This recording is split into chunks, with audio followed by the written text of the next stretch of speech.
नमस्कार साथियों, मैं आपका दोस्त डॉक्टर उज्जवल पाटनी बोल रहा हूं। साथियों, दुनिया में सबसे खतरनाक रहने का एड्रेस कौन सा है?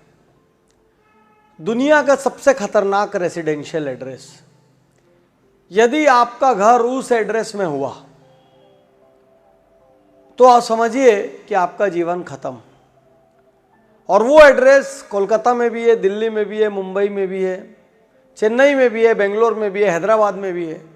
सिर्फ इंडिया ही नहीं, वो यूएस में भी है, वो फ्रांस में भी है, वो रशिया में भी है, वो इंडोनेशिया में भी है, वो जापान में भी है, वो पाकिस्तान में भी है। वो एक एड्रेस कौन सा है जो संसार का सबसे खतरनाक एड्रेस है? और वो एक एड्रेस है कंफर्ट जोन कॉलोनी। एक एड्रेस, दुनिया का सबसे खतरनाक एड्रेस। साथियों, कितने सारे लोग तमाम सुविधाएं और संसाधन होते हुए भी बड़े नहीं हो पाते। कितने लोगों को उनके माता पिता ने सबसे बेस्ट स्कूल में भर्ती कराया या एक अच्छी स्कूल में भर्ती कराया कि वो अपना जीवन बना सके, लेकिन वो उस स्कूल में जाके भी औसत रह जाते हैं। कितने लोगों को उनके माँ बाप ने एक अच्छे कॉलेज में भेजा, वो वहां जाके भी औसत रह जाते हैं। कितने लोगों को उनके माँ बाप ने एक अच्छे बिजनेस अपॉर्चुनिटी में स्थान दिया, एस्टेब्लिश एंटरप्राइज दी, वहां जाके भी वो औसत रह जाते हैं। कितने लोग अच्छा गाते हैं, कभी शिखर पर नहीं पहुंचते, अच्छी कविता लिखते हैं, कभी बड़े लेखक नहीं बनते, अच्छी चित्रकारी करते हैं, कभी बड़े पेंटर नहीं बनते, अच्छा खेलते हैं, कभी बड़े खिलाड़ी नहीं बनते। क्यों? Why? There's one reason. They don't want to disturb their comfort zone.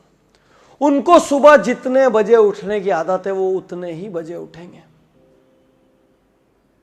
उनको खाना जितनी देर में धीरे धीरे टीवी देखते खाने की आदत है वो उतने ही देर में खाएंगे। उनको रात को जितने बजे आराम करने के लिए बेड पे आना है वो उतने ही बजे आएंगे। उनको जितने लोगों से गॉसिप करना है वो उतने लोगों से गॉसिप करेंगे ही करेंगे। यदि इन सब चीजों में कोई भी कमी हो जाए तो उनकी लाइफ डिस्टर्ब हो जाती है। साथियों, कंफर्ट जोन ने जितने लोगों को मारा है, यदि आप मेरे से पूछेंगे हेवन और हेल क्या है, तो हेल कंफर्ट जोन है। पृथ्वी का जीता जागता नर्क कंफर्ट जोन है। इसी कंफर्ट जोन की वजह से लोग औसत रहते हैं, मीडियोकर रहते हैं। इसी कंफर्ट जोन की वजह से अपॉर्चुनिटीज लोगों का दरवाजा खटखटा के निकल जाती है, वो बाहर निकल के पसीना नहीं बहाते। साथियों, एक दोस्त की कहानी आपको सुनाता हूं। मेरा एक दोस्त था, उसको किसी और के साथ पार्टनरशिप करनी थी। वो उस दूसरे व्यक्ति से बहुत ज़्यादा इंस्पायर्ड था। उसको लगता था यदि ये मेरे साथ आ जाए, इसकी सोच मेरे साथ आ जाए तो हम बहुत बड़ा साम्राज्य खड़ा कर सकते हैं। उसने जितने भी लोगों से कहा वो नहीं मानेगा सामने वाला, वो सबको मना कर देता है। ये एक बार गया, ये दूसरी बार गया, सामने वाले ने मना कर दिया। ये तीसरी बार गया, सामने वाले ने मना कर दिया। ये चौथी बार गया, सामने वाले ने मना कर दिया। ये पांचवी बार गया, सामने वाले ने मना कर दिया। ये छठवीं बार गया, सामने वाले ने बोला भाई तू इतनी बार क्यों आ रहा है, मैं मना कर चुका हूँ। ये कहता है भाई मेरा काम आना है, तेरा काम मना करना है, तेरा निर्णय तेरे पास है, मेरा निर्णय मेरे पास है, मैं तो आता रहूंगा जब तक हमारे बीच संबंध है। ये सातवीं बार गया, सामने वाला इस बार मुस्कुराया, मना नहीं किया, बोला सोच के बताऊंगा। ये आठवीं बार गया, सामने वाले ने बोला यार तू इतनी बार आ गया है, मना भी नहीं कर सकता, चल करते हैं। और कोई दूसरा होता तो एक दो बार में हार जाता। आज दोनों के दोनों 100 करोड़ के ऊपर बैठे, नाम नहीं लेना चाहता। अब्राहम लिंकन के बारे में सबने सुना है। आप सोचो, अब्राहम लिंकन पहला चुनाव हारने के बाद अपने घर बैठ जाते या दूसरा हारने के बाद अपने कंफर्ट जोन में चले जाते। वो 15, 16, 17 चुनाव हारने के बाद अमेरिका के राष्ट्रपति बने। कितने खिलाड़ी भारतीय टीम में है? आप MS धोनी की स्टोरी पढ़िए। MS धोनी जो मूवी थी अनटोल्ड स्टोरी, वो आप पढ़िए। MS धोनी के पहले कैफ, युवराज सब टीम में सेलेक्ट हो चुके थे, MS धोनी सेलेक्ट नहीं हुए थे। MS धोनी ने हिम्मत नहीं हारी, डिस्करेज हुए लेकिन हिम्मत नहीं हारी। डिस्करेज होना और बात है, थोड़ा निराश हो जाने में कोई प्रॉब्लम नहीं है, लेकिन निराश होकर बैठ जाने में प्रॉब्लम है। अरे इंसान को जो सबसे बड़ी काबिलियत इस प्रकृति ने और ईश्वर ने दी है, वो इंसान बाउंस बैक कर सकता है। इंसान और जानवर में सबसे बड़ा फर्क क्या है पता है? जानवर आगे का प्लान नहीं कर सकता, जानवर रिसर्च नहीं कर सकता, जानवर इनोवेट नहीं कर सकता। इंसान प्लान कर सकता है, इंसान रिसर्च कर सकता है, इंसान इनोवेट कर सकता है, इंसान दुनिया के कोने कोने में ट्रैवल करके नए दोस्त बना सकता है। जानवर के पास गूगल नहीं है, इंसान के पास गूगल है। इंसान कहीं से कोई भी इंफॉर्मेशन निकाल के ले सकता है। इंसान ईश्वर की बनाई हुई सबसे सुपीरियर कमोडिटी, भगवान का बनाया हुआ सबसे अद्भुत असाधारण प्रोडक्ट इंसान है। और इतना अद्भुत असाधारण प्रोडक्ट तमाम काबिलियत के बाद, तमाम क्षमताओं के बाद, अरे औसत जिंदगी क्यों बिता रहा है भाई? पूरी ताकत तो झोंक। पूरी ताकत झोंकने के बाद असफल भी हो जाओगे ना तो मलाल नहीं होगा, क्योंकि आपको पता है कि आपने अपनी पूरी ताकत लगाई थी। लेकिन पूरी ताकत लगाए बिना असफल हो गए तो दुनिया को चाहे कुछ भी बोलो, आपकी अंतरात्मा जानती है कि आपने सब कुछ नहीं झोंका। मैं आज आपके सामने बैठा हूं, आप मुझे international speaker, motivational speaker, trainer, क्या क्या रूप में जानते हैं। आप जानते हैं मेरी पुस्तकें इतनी भाषाओं में, इतने देश में, उज्ज्वल पाटनी शो लाखों लोग देखते हैं। मैं अपने आप को ये मानता हूं कि मैंने अपनी कैपेसिटी का सिर्फ 20-30% यूज किया है। मैं अपने आप पे नाराज होता हूं, मैं अपने आप को अपशब्द कहता हूं, मैं बहुत गुस्सा होता हूं। कभी कभी लगता है खुद को 4 चांटे मारूं, क्योंकि मैंने अपनी कैपेसिटी का ऑप्टिमम यूटिलाइजेशन नहीं किया। कई और लोग ऐसे होंगे जो थोड़े सफल होंगे, लेकिन मेरे दोस्त, इस बात से कोई फर्क नहीं पड़ता आप कितने सफल हैं। फर्क इस बात से पड़ता है कि आप उतने सफल हुए कि नहीं जितनी आप में क्षमता थी।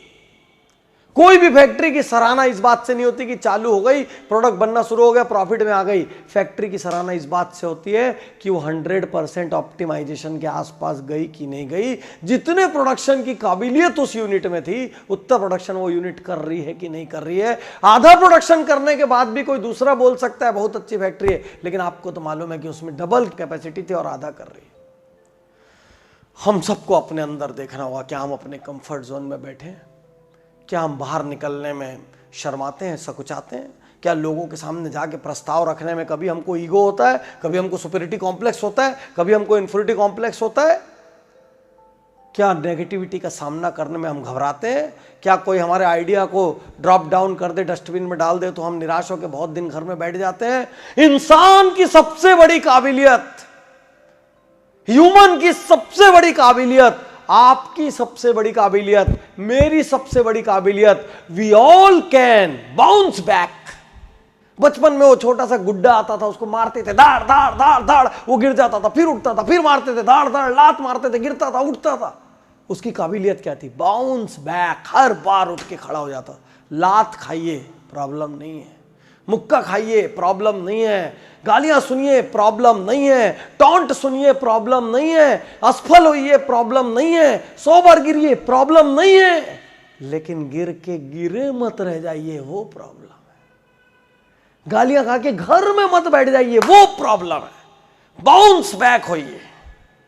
अरे किसी बादल की इतनी औकात नहीं है कि सूरज को हमेशा के लिए ढक के अंधेरा कर दे। किसी बादल की इतनी औकात नहीं, किसी रात के अंधेरे की इतनी औकात नहीं कि हमेशा रात ही रखी रहे। सूरज की एक किरण आएगी, चीर देगी उस अंधेरे को। सूरज की एक किरण आएगी, चीर देगी उस बादल को। हो सकता है कि टेम्परेरी आपको तकलीफें हो सकता है कि टेम्परेरी बाधाएं हो, हर्डल्स हो, लिमिटेशंस हो, लेकिन सूरज हैं आप। रात की औकात नहीं कि आपको रोक ले, बांध ले। थोड़ा सा लेट हो सकता है सफलता में, लेकिन कहीं कंफर्ट जोन में बैठ गए, कहीं लोगों की बात को दिल में लेके बैठ गए, कहीं किसी ने आपको बोला आप ये नहीं कर सकते, आप में ये कमी, आपको ये नहीं आता। भले सामने वाले ने सच बोला हो, लेकिन आप सीख के खुद को अपग्रेड करने की जगह उस बात को दिल में लेके बैठ गए, तो आप औसत मर जाएंगे। दुनिया के सबसे खतरनाक address, comfort zone colony, comfort zone building, आप वहां पे यूं ही मर जाएंगे। और औसत मरने से बड़ा पाप कुछ नहीं इंसान को ऊपर वाले ने अद्भुत कृति के रूप में बनाया है। इसीलिए पेट्रोल पंप भरने वाला आदमी धीरू भाई अंबानी बन जाता है, इसीलिए पेपर बांटने वाला आदमी अब्दुल कलाम बन जाता है। ये काबिलियत सिर्फ इंसान के पास है। तो साथियों, पूरी ताकत झोंक दीजिए, किसी बाहर वाले के भरोसे मत बैठिए और उठिए, अपने पीछे आग लगाइए और उठ के खड़े हो जाइए और निकल पड़िए। बैठ के सोचने से कुछ नहीं बदला है आज तक, निकल पड़िए। शुक्रिया, धन्यवाद, थैंक यू।